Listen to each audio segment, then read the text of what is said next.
बाद आएंगे Coulomb's law पर कि कूलम्स लॉ क्या है हमारे पास।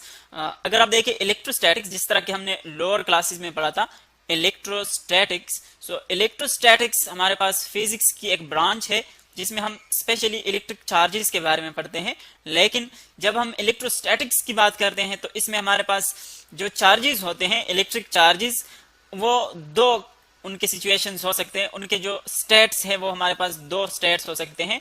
या तो वो स्टेशनरी होंगे, कंप्लीटली एट रेस्ट होंगे स्टेशनरी चार्जेस, या फिर वो बहुत स्लोली मूविंग होंगे, यानी बहुत स्लो मोशन करेंगे, तब भी हम उसको क्या कहते हैं, इलेक्ट्रोस्टैटिक्स। तो अगर वो स्लोली मोशन कर रहे हैं, स्लोली मोशन, या फिर वो स्टेशनरी है, तो ऐसे ब्रांच ऑफ फिजिक्स को हम क्या कहते हैं, जब हम इस तरह के चार्जेस की स्टडी करते हैं, स्टेशनरी या फिर स्लोली मूविंग चार्जेस की, तो इस ब्रांच को हम कहते हैं इलेक्ट्रोस्टैटिक्स। जिस तरह के इसका वर्ड अब देख रहे हैं, इलेक्ट्रो हमारे पास आया हुआ है इलेक्ट्रिक चार्जेस से, और स्टैटिक्स का मतलब है कंप्लीटली एट रेस्ट। सो ऐसे चार्जेस की स्टडी को हम क्या कहते हैं, इलेक्ट्रोस्टैटिक्स। जिस तरह के हम पहले पढ़ चुके हैं कि इलेक्ट्रिक चार्ज एक्चुअली हमारे पास क्या है, ये एक प्रॉपर्टी है। इलेक्ट्रिक चार्ज क्या है, इलेक्ट्रिक चार्ज ये एक्चुअली एक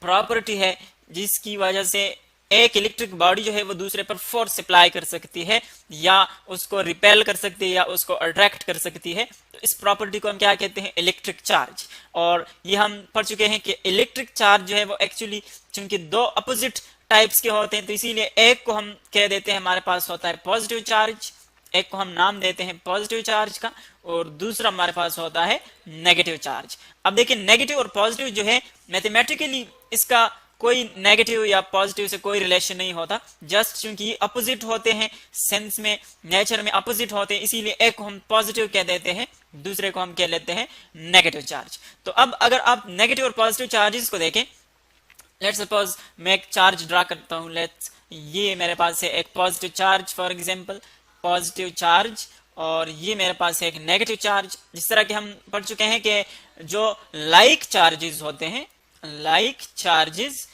चार्जेस मीन एक जैसे चार्जेस, यानी या पॉजिटिव होंगे दोनों या फिर दोनों नेगेटिव होते हैं। सो अगर वो लाइक चार्जेस हैं तो एक दूसरे को क्या करते हैं, वो रिपेल करते हैं, एक दूसरे को रिपेल करते हैं।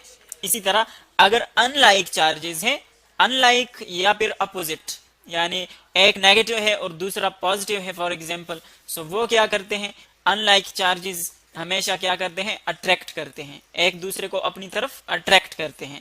सो ये तो इनकी वो जनरल हमारे पास कैरेक्टरिस्टिक्स हैं चार्जेस की, एक जैसे हैं तो रिपेल करेंगे और अपोजिट है तो वो अट्रैक्ट करेंगे। अब अगर दो चार्जेस हैं फॉर एग्जांपल, सो हमेशा जो चार्ज बॉडी होती है वो अपने इर्द गिर्द क्या करती है, एक फील्ड प्रोड्यूस कर लेती है। ये एक इलेक्ट्रिक फील्ड है, इसको हम कहते हैं फील्ड।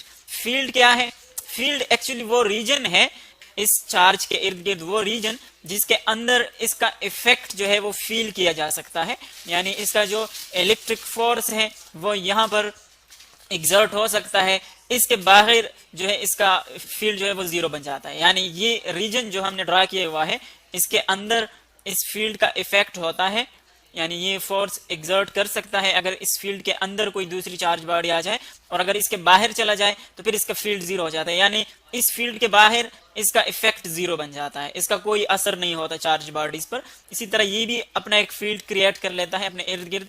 इस रीजन को भी हम क्या कहते हैं, इलेक्ट्रिक फील्ड कहते हैं, जिसके अंदर ये दूसरे चार्ज बॉडीज पर फोर्स अप्लाई कर सकती है। सो ऐसे फोर्सेस जो कि फील्ड्स की वजह से हो, देखिए ये जो फोर्स लग रही है, अब अगर ये चार्ज दूसरे चार्ज पर फोर्स एग्जर्ट कर रही है तो ये फील्ड्स की वजह से एग्जर्ट कर रही है, यानी अगर इन दोनों के फील्ड्स आपस में मिल गए, इंटरसेक्ट कर गए, सो फोर्स जो है वो एग्जर्ट होगा इन दोनों के दरमियान।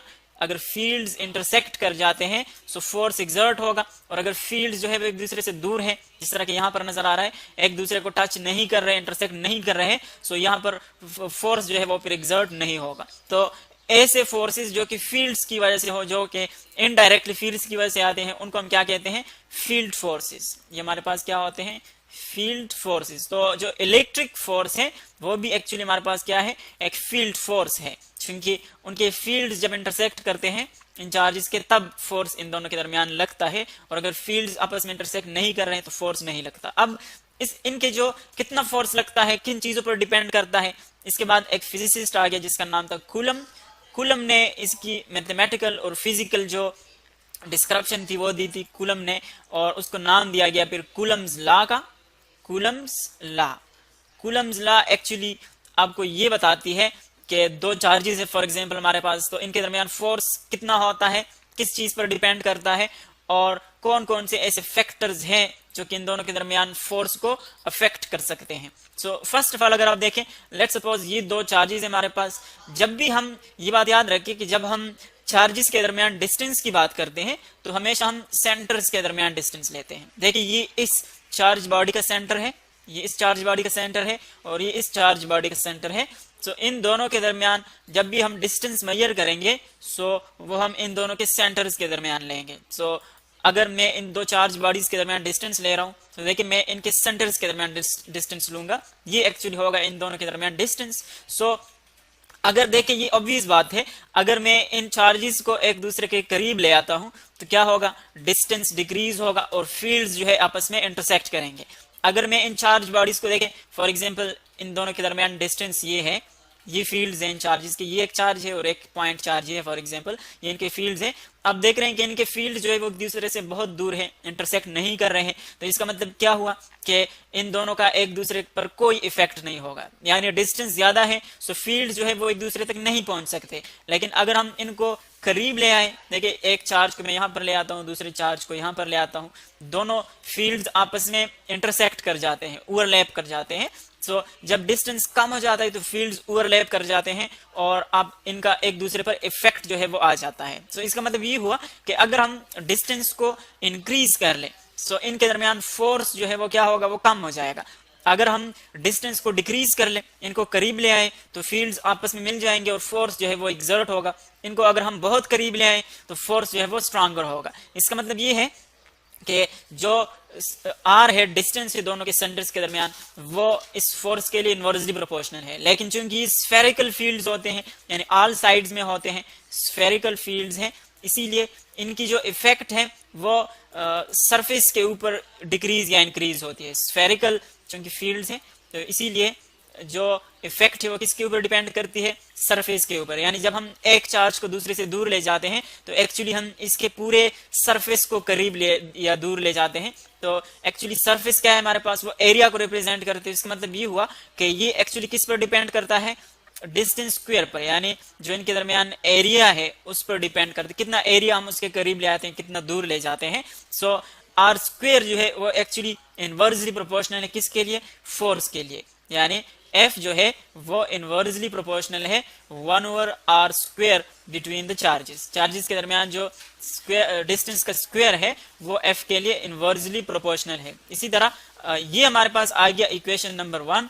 इसी तरह ये डिपेंड करता है मैग्नीट्यूड ऑफ चार्जेस पर, यानी अगर चार्जेस स्ट्रांगर है तो फील्ड स्ट्रांगर होगा, चार्जेस वीकर है तो जो फोर्स है वो वीकर होगा। यानी जितने इन दोनों का प्रोडक्ट ज्यादा होगा, फॉर एग्जांपल ये है Q1 ये है Q2, इन दोनों का प्रोडक्ट जितना ज्यादा होगा तो उतना फोर्स ज्यादा लगेगा, प्रोडक्ट कम होगा तो फोर्स कम लगेगा। इसका मतलब ये है कि फोर्स जो है वो डायरेक्टली प्रोपोर्शनल है प्रोडक्ट ऑफ चार्जेस के लिए, प्रोडक्ट ऑफ चार्जेस के लिए। ये हमारे पास दूसरा इक्वेशन आ गया। अब हम इसका एक इक्वेशन डिराइव के लिए हमने दो स्मॉल रिलेशंस बना लिए। एक हमारे पास है डिस्टेंस स्क्वायर का कि फोर्स डिस्टेंस के स्क्वायर के लिए इनवर्सली प्रोपोर्शनल है, इक्वेशन 1, और इसी तरह इन दोनों के प्रोडक्ट के डायरेक्टली प्रोपोर्शनल है, इसको हम इक्वेशन 2 का नाम दिया।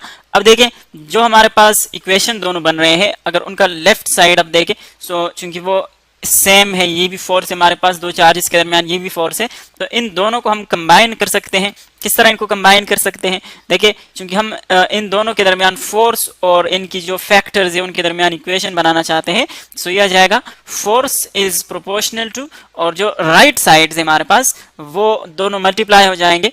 एक हमारे पास है 1/r स्क्वायर, 1/r स्क्वायर, और दूसरा हमारे पास है Q1 मल्टीप्लाई बाई Q2, ये आ गया, दोनों मल्टीप्लाई हो जाएंगे। ये हमारे पास है मल्टीप्लिकेशन साइन। अब इन दोनों को जब हम मल्टीप्लाई करते हैं सो देखिए हमारे पास आता है force F is proportional to Q1 Q2 divided by R square. अब ये जो साइन है इसको हम क्या कहते हैं, साइन ऑफ प्रोपोर्शनैलिटी, साइन, चूंकि प्रोपोर्शन को शो कर रहा है, इसको हम कहते हैं sign of proportionality, sign of proportionality. जब हम साइन ऑफ प्रोपोर्शनैलिटी को रिमूव करते हैं तो हम ये 9th और 10th करिकुलम में भी पढ़ चुके हैं कि हमारे पास क्या आता है, प्रोपोर्शनैलिटी रिमूव करने से हमारे पास दो चीजें आती है, एक आती है इक्वेलिटी का साइन, इक्वेलिटी, और दूसरा हमारे पास आता है कांस्टेंट, इक्वेलिटी और कांस्टेंट। यानी अगर यहाँ पर हम प्रोपोर्शनैलिटी का साइन रिमूव कर ले तो हमारे पास एक आ जाएगा इक्वेलिटी का साइन और दूसरा हमारे पास आ जाएगा कांस्टेंट। तो इसको हम किस तरह रिप्रेजेंट करें, यहाँ पर इक्वेशन को देखें, यह जाएगा f, इसको जब हम रिमूव करेंगे तो एक इक्वेलिटी का साइन आएगा, इक्वेलिटी, इस साइन को हम रिमूव कर रहे हैं सो एक इक्वेलिटी का साइन, और दूसरा आ जाएगा यहाँ पर कांस्टेंट, कांस्टेंट आ जाएगा, ये आ गया कांस्टेंट हम लिख रहे हैं। अब जो बाकी क्वांटिटीज है वो अपनी जगह पर सेम रहेगी, Q1 Q2 divided bye are square, क्योंकि जो कांस्टेंट है हमारे पास वो हर एक इक्वेशन में डिफरेंट होता है। यहाँ पर जो कांस्टेंट है इसको हम कूलम कांस्टेंट भी कहते हैं, वो है हमारे पास K, इसको हम यहाँ पर रिप्लेस कर लेते हैं, सो आ जाएगा F is equal to K, coulomb constant इसको हम कहते हैं, और बाकी आ जाएगा Q1 Q2 divided bye are square. ये एक फंडामेंटल इक्वेशन है हमारे पास जिसको हम कूलम्स लॉ कहते हैं। ये एक्चुअली हमें क्या बताता है कि जो डिस्टेंस का स्क्वायर है और जो प्रोडक्ट ऑफ चार्जेस है उनका एफ फोर्स के साथ क्या रिलेशन है, किस तरह उन पर डिपेंड करता है फोर्स। तो इस इक्वेशन से हम कोई भी जो हमारे पास क्वांटिटी है वो हम इजीली कैलकुलेट कर सकते हैं। अब अगर आप देखें जो के हमारे पास आ गया, के उसको हम क्या कहते हैं, कूलम्स कांस्टेंट, कूलम कांस्टेंट, और इसकी जो वैल्यू है हमारे पास कूलम कांस्टेंट की जो फाइंड की गई है वो है अप्रोक्सीमेटली 9 × 10⁻⁹ न्यूटन मीटर स्क्वायर पर कूलम स्क्वायर। अब देखिए इसकी यूनिट आप यहाँ से इजीली देख सकते हैं, जब आप K फाइंड करते हैं सो आर स्क्वायर यहाँ पर आ जाएगा, देखिए आर स्क्वायर यहाँ पर आ जाएगा, Q1 Q2 पर डिवाइड हो जाएगा, सो ऊपर आ जाएगा फोर्स और आर स्क्वायर, और नीचे Q1 Q2 सो न्यूटन मीटर स्क्वायर पर कूलम स्क्वायर आ जाएगा। इसका जो एक इक्विवेलेंट हमारे पास एक और फॉर्म है K का, वो हम लास्ट जो हमारे पास गॉसिस लॉ है वहां पर हम इसको डिराइव करेंगे, लेकिन उसका जो इक्विवेलेंट फॉर्म है हमारे पास वो है 1/4 pi epsilon not, 1/4 pi epsilon not. ये एक्चुअली फॉर कन्वीनियंस जो हमारे पास इसकी डायमेंशंस होती है, जो उसका शेप होता है, उसके लिए भी हम इसको रिप्लेस कर सकते हैं। यानी एक्चुअली जो K है और 1/4 पाई एप्सिलॉन नॉट ये एक ही चीज है, हम इन दोनों को आपस में रिप्लेस कर सकते हैं। इसकी जो वैल्यू है हमारे पास और इसकी वैल्यू वो एक ही है। तो इसका मतलब ये है कि यहाँ पर हमें कंफ्यूज नहीं होना चाहिए कि K को हम 1/4 पाई एप्सिलॉन नॉट क्यों कहते हैं। देखिए इजीली अगर आप देखें, अगर मैं कहूँ फॉर एग्जांपल हमारे पास है 5, लेट्स सपोज 5, और दूसरा एक टर्म है मेरे पास 10 डिवाइडेड बाई 2, तो दोनों जो है वो एक्चुअली 5 के इक्वल है। ये हमारे पास है 5 और ये भी 5 के इक्वल है। सो यहाँ पर कोई कंफ्यूजन नहीं होना चाहिए, K और 1/4 पाई एप्सिलॉन नॉट ये एक ही चीज है। जस्ट इसको जब हम डिराइव करते हैं तो जो डायमेंशंस होते हैं वो वहां पर हम यूज करेंगे कि यहाँ पर 4 पाई क्यों आता है, और यहाँ तक आप ये कंसिडर कर ले कि ये एक ही चीज है, K और 1/4 पाई एप्सिलॉन नॉट। और यहाँ पर जो एप्सिलॉन नॉट है वो एक्चुअली क्या है, permittivity of free space, permittivity of free space, permittivity of free space. Permittivity of free space का मतलब ये है कि अगर ये दो चार्जेस हमारे पास स्पेस में रखे हुए हैं तो उनके दरमियान देखें कोई मीडियम नहीं होगा, तो कितने नंबर ऑफ लाइंस जो है वो एक दूसरे तक पहुंच सकते हैं। यानी फॉर एग्जांपल ये एक चार्ज है फॉर एग्जांपल प्लस, ये दूसरा चार्ज है प्लस, दोनों पॉजिटिव चार्जेस हैं। सो अगर दरमियान में कोई मीडियम नहीं है सो सारे लाइंस जो है वो यहाँ से पास होंगे। देखिए यहाँ पर फॉर एग्जांपल ये एक फील्ड लाइन है, ये एक फील्ड लाइन हम नेक्स्ट लेक्चर्स में देखेंगे कि फील्ड लाइन्स क्या है। यहाँ पर जस्ट हम इसको शो करते हैं कि जो फील्ड होते हैं चार्जेस के उनको हम फील्ड लाइन से शो करते हैं। फील्ड लाइन एक्चुअली वो डायरेक्शन होता है जिस पर कोई चार्ज मूव करता है, यानी अगर हम कोई दूसरा चार्ज यहाँ पर रखें तो वो इस पाथ पर मूव करेगा और उसको हम रिप्रेजेंट करते हैं फील्ड लाइन से। सो यहाँ पर आप देखें जो फील्ड लाइन है अगर दरमियान में कोई मीडियम नहीं है तो सारे के सारे फील्ड लाइन जो है वो पास होंगे, इस रीजन से पास होंगे। यानी ये जो रीजन है फॉर एग्जांपल इससे सारे लाइंस पास होंगे, दरमियान में इसके लिए कोई ऑब्स्टेकल नहीं है, कोई रेजिस्टेंस नहीं है। लेकिन अगर मैं फॉर एग्जांपल इनके दरमियान कोई मीडियम रखूं, फॉर एग्जांपल ये वही दो चार्जेस हैं, एक ये चार्ज और एक मेरे पास ये चार्ज है, दो चार्जेस हैं। अगर इन दोनों के दरमियान में कोई मीडियम रखूँ, कोई इंसुलेटर रखूँ दरमियान में, फॉर एग्जाम्पल ये एक इंसुलेटर है, जिसमें चार्जेस मूव नहीं कर सकते। तो देखिए अब जो लाइंस यहाँ से आएगी चार्ज से और इस इंसुलेटर से स्ट्राइक करेगी, तो सारी की सारी लाइन पास नहीं होगी, बल्कि कुछ लाइंस जो है वो कैंसिल हो जाएगी। इस इंसुलेटर में अपना एक फील्ड प्रोड्यूस होगा, उसकी वजह से कैंसिल हो जाएगी। सो जो फील्ड इससे पास होगा वो वीकर होगा। इसी तरह इस साइड से जो इफेक्ट होगा वो भी कुछ कैंसिल हो जाएगा, तो यहाँ पर जो फील्ड पास होगा वो भी वीकर होगा। तो इसका मतलब ये है कि जब फ्री स्पेस हो, चार्जेस के दरमियान कुछ भी ना हो, तो फोर्स क्या होता है, दोनों के दरमियान मैक्सिमम होता है, क्योंकि वहां पर कोई जो है फील्ड लाइन वो कैंसिल नहीं होती, सारी की सारी फील्ड लाइंस पास होती है। सो यहाँ पर मैक्सिमम फोर्स एक दूसरे के ऊपर वो एग्जर्ट करते हैं। लेकिन जब दरमियान में मीडियम आ जाती है तो फिर जो फोर्स होता है वो क्या हो जाता है, रिड्यूस हो जाता है। यानी स्पेस से अगर दरमियान में स्पेस हो तो उस स्पेस की वैल्यू से इसका जो फोर्स है वो क्या हो जाता है, रिड्यूस्ड हो जाता है, क्योंकि कुछ जो इसकी वैल्यू है वो क्या होती है, वो कैंसिल हो जाती है। तो इसका मतलब ये हुआ कि परमिटिविटी ऑफ फ्री स्पेस का मतलब यह है कि फ्री स्पेस कितनी फील्ड को परमिट करता है, कितनी फील्ड को इजाजत देता है कि वो वहां से पास हो सके। इसी तरह ये जो हमारे पास फ्री जो मीडियम है वो सारे लाइंस को पास नहीं करने देता, तो इसीलिए यहाँ पर फिर जो वैल्यू होगी इसको हम क्या कहेंगे, रिलेटिव परमिटिविटी। रिलेटिव परमिटिविटी का मतलब क्या है, जो मीडियम की परमिटिविटी होती है, फॉर एग्जांपल देखिए स्पेस की परमिटिविटी हमारे पास क्या है, एप्सिलॉन नॉट से उसको हम रिप्रेजेंट करते हैं, ये हमारे पास है एप्सिलॉन नॉट, और जो मीडियम की होती है उसको हम जस्ट एप्सिलॉन से रिप्रेजेंट करते हैं। तो जो रिलेटिव परमिटिविटी है उसका मतलब ये है कि दोनों की रेशियो क्या है, यानी जो हमारे पास रिलेटिव परमिटिविटी है एप्सिलॉन आर वो इक्वल होगी एप्सिलॉन यानी जो मीडियम की परमिटिविटी है डिवाइडेड बाय एप्सिलॉन नॉट यानी जो फ्री स्पेस की परमिटिविटी है। तो इसका मतलब ये हुआ कि जो मीडियम की परमिटिविटी है वो हम किस तरह फाइंड कर सकते हैं, बोथ साइड्स एप्सिलॉन नॉट से मल्टीप्लाई कर लें, ये यहाँ पर भी मल्टीप्लाई कर लें। तो देखिए ये दोनों कैंसिल हो जाएंगे। सो हमारे पास जो एप्सिलॉन की वैल्यू है वो आ जाएगी एप्सिलॉन नॉट एप्सिलॉन आर। इसका मतलब है कि एप्सिलॉन की जगह हम क्या पुट करेंगे, एप्सिलॉन नॉट एप्सिलॉन आर। तो उसी इक्वेशन में हम ये एप्सिलॉन की वैल्यू पुट कर लेते हैं। देखिए अगर हम एप्सिलॉन की वैल्यू पुट कर लें फोर्स की इक्वेशन में तो हमारे पास बन जाएगा एफ जो कि कूलम फोर्स है इज इक्वल टू के की जगह हम ये वैल्यू पुट करेंगे 1/4 पाई, क्योंकि जब हम वैक्यूम यूज करते हैं तो वहां पर हमारे पास एप्सिलॉन नॉट होता है, लेकिन जब हम कोई मीडियम यूज करेंगे तो फिर ये वैल्यू उसकी होगी एप्सिलॉन। और एप्सिलॉन की अगर आप वैल्यू देखें, अगर आप ये पुट कर लेते हैं या इसकी जगह ये दोनों जो है हमारे पास सिमिलर चीजें हैं, सो इसकी जगह हम ये पुट कर लेते हैं, ये बन जाएगा एप्सिलॉन नॉट। इसमें वैल्यू पुट करते हैं, एक हमारे पास रिलेटिव परमिटिविटी की वैल्यू आ गई, एक सब्सटेंस की परमिटिविटी की वैल्यू है, और एक जो एप्सिलॉन नॉट है वो हम यूज करते हैं एयर के लिए या फिर वैक्यूम के लिए। सो आप देख रहे हैं कि यहाँ पर हमारे पास जो वैल्यू है वो आ जाएगी epsilon not into epsilon R, यानी ये एप्सिलॉन की वैल्यू आ गई जो हम किसी सब्सटेंस को यूज करते हैं जब चार्जेस के दरमियान, तो फिर उसकी वैल्यू आएगी। और ये के की वैल्यू आ गई, और इसी तरह जो चार्जेस हैं उनका प्रोडक्ट आ जाएगा Q1 Q2 divided bye are square. ये हमारे पास वैल्यू आ जाएगी फोर्स की। यानी जब हम एयर या वैक्यूम के अलावा कोई दूसरा डाइलेक्ट्रिक या कोई मटेरियल रखते हैं, वो कंसीडर करते हैं चार्जेस के दरमियान, तो फिर हमारे पास जो फोर्स है वो हम इस इक्वेशन से कैलकुलेट करेंगे।